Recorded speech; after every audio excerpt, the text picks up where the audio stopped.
Rap mogul Suge Knight has finally come forward to reveal who he believes was responsible for Tupac Shakur's murder. A new documentary called Tupac Assassination, For Compton reveals the truth about what happened that fateful night in 1996, and an affidavit has been signed that states the claims that were made in the film are 100% true. Welcome back to I.O., I'm Charlotte Dobre. Tupac Shakur was killed in a drive-by shooting in Las Vegas in 1996. Even though Tupac's music career was only 5 years long, his immense influence after his death is undeniable, and he was arguably more popular after his death than when he was alive. The Tupac murder mystery has been the topic of much speculation and conspiracy theories. There have been reports that the CIA was responsible, and also claims that Tupac faked his own death and he's actually alive and well. Suge Knight was with Tupac at the time of his death, and he claims that he was actually the intended target of the shooting, and that Tupac was just in the way. After knowing the truth for years, he has finally come forward to claim that Tupac was killed by his ex-wife Sharitha and former Death Row Records security chief Reggie White Jr.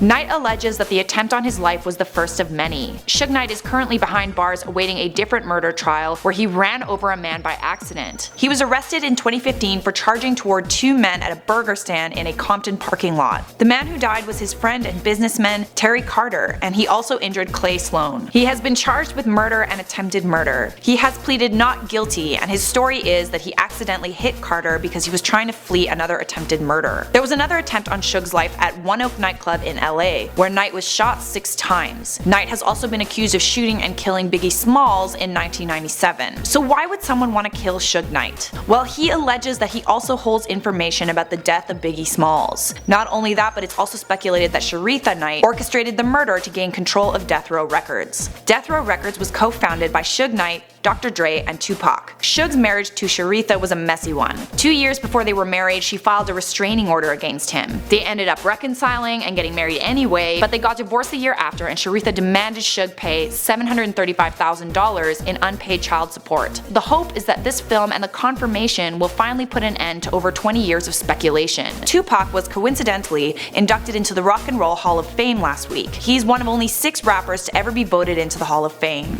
If you guys are interested in seeing the documentary, again, it's called Tupac Assassination, For Compton, and it's now available on Blu-ray, DVD, and on download sites. That is all I have for you guys on this. Thanks for watching I.O., and you have just been informed.